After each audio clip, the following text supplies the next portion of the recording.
Into the Restless Ruins is a game with a good concept. On the surface it's a roguelike deck builder, but the interesting part is that you build your own dungeon as the cards in your deck represents different rooms that you can place down to expand the dungeon. You then get to explore the dungeon you just built. So the game is played in two phases. The building phase, where you expand your dungeon by playing out cards. Each round you get to draw 5 cards, you can redraw once. By standard you have 3 BP, building points, and the different rooms can cost different amounts of BP to be played down. There are rooms, relics and other things that can influence how many BP you get.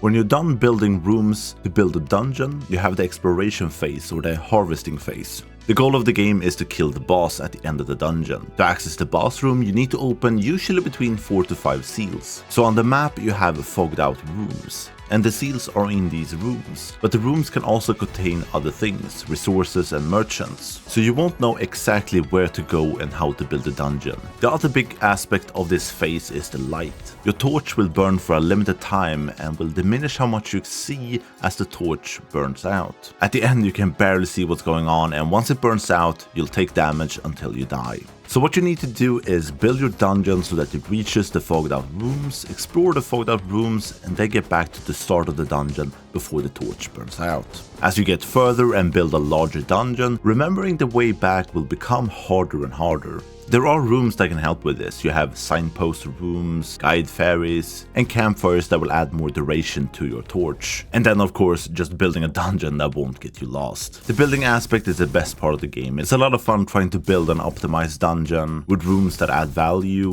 avoid building a confusing dungeon but still reach all the fogged out rooms. And then of course the boss at the end. You can't build forever. You have something called corruption, the purple bar at the top. Each night that passes, you'll get 1 corruption, and if the meter fills, you lose the run. Filling a section of the corruption meter will grant you a curse card. These will have bad effects, like if you use the card, you'll have no BP next round, but if it stays in your hand, you will gain 1 corruption each night. As you explore, the dungeon will be filled with monsters. If you get killed, you get more corruption. Same if you don't make it back to the beginning.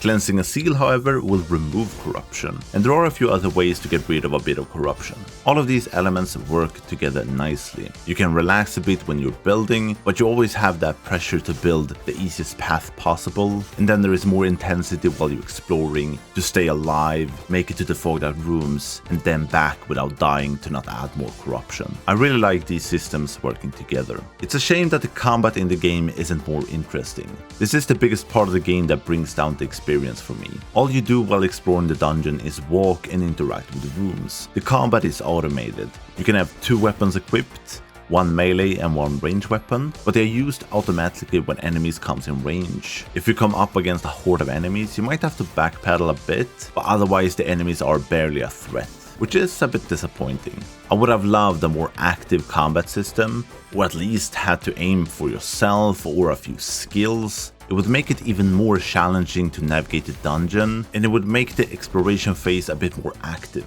There are also too few weapons in the game, and most have kind of boring effects. The melee weapons just swings in front of you, and some can only attack in the direction you're looking. The secondary range weapons are a bit more interesting, but in my almost 10-hour playthrough I only found 3 out of 7, which is kind of a shame.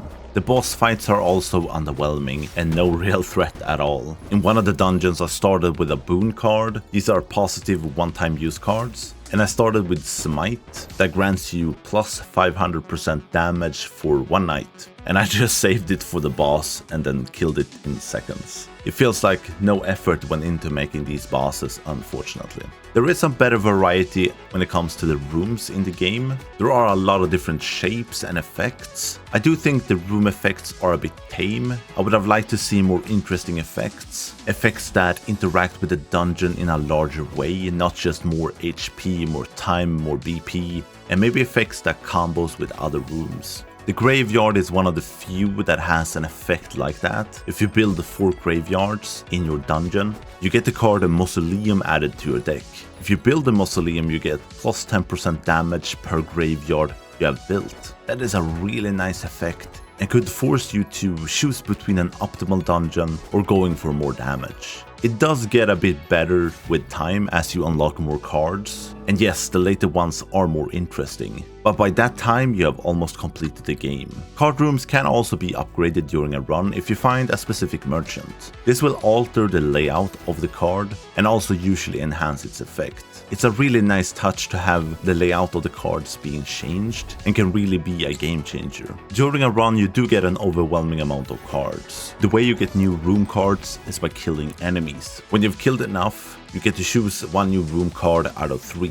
Each night when you're exploring, you do kill a lot of enemies, and you will get interrupted constantly by having to choose a new card. And it becomes kind of annoying getting interrupted so many times. And at the later stages, like halfway through the dungeons, I usually stop accepting room cards, as I already have plenty in my deck, and I don't want to dilute my deck too much, because the game is partially a deck builder. In the building phase you draw a few cards each round, you play a few, you discard the rest. When all are discarded, they're shuffled and added back to the draw pile, and then you repeat. The more cards I add, the longer it will take for me to get back to the cards I already have in my deck that have been discarded. The positive of getting a lot of cards offered to you is that you can build a deck you want pretty easily. The cards do repeat often, as you have to level up your account by completing runs in order to unlock new cards that then can be found during a run. Yes, this is very standard in a game like this to give you a bit of progression and something to work towards. But with the amount of cards you get each run, it gets a bit repetitive. To level up your account faster, you have something called cantrips. This will add positive or negative effects to a run and are activated before you start a run. The more negative effects you add, the more points you'll get during a run, and the points then go towards leveling up your account, which grants you new cards. The positive cantrips will lower the points you get, but will aid you if you think the game is too hard. They are basically modifiers for the run, and it kinda gives the game a bit replay value, as you can make it a lot harder or a lot easier if you want to. And I kinda like this way of making the game easier instead of having difficulties. It gives the player some more agency instead of having a dial for the overall experience. During a run you can also get charms. These are basically relics in other games, granting you buffs that persist throughout the run. You will get boon cards when cleansing seals that are positive one-time cards that I mentioned earlier. There are also trinkets and herbs. Trinkets can be bought from merchants and are cards that grants you effects. They are added to your deck like a regular room card, but grants you effects like removing corruption, decreasing the torch burn rate for a turn. They are really good and worth trying to get.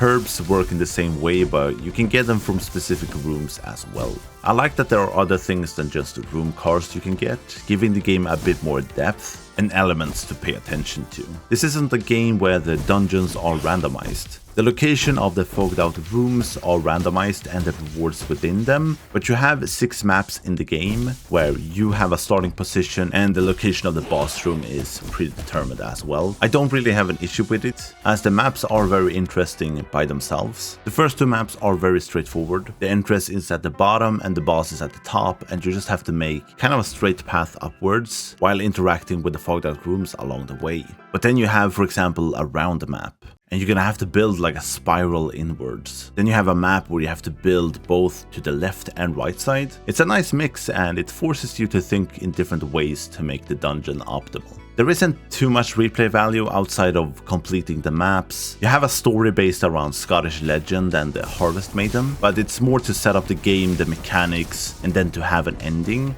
A full playthrough will take about 8 to 10 hours, and I think that's fine. It's plenty of content for a game like this, and you can chase better scores for each map if you want to, or try to unlock everything in the game. By the time I completed every map, I hadn't unlocked everything, so there's definitely a bit more you can get out of the game. But there are a few features that I think are missing. During a run, I would love the ability to redo last placed dungeon piece. Sometimes I don't think enough and find a better way to place the piece. Sometimes I miss the cost of a card and don't have enough BP for the next one, and a redo for the last placed piece would be of great help.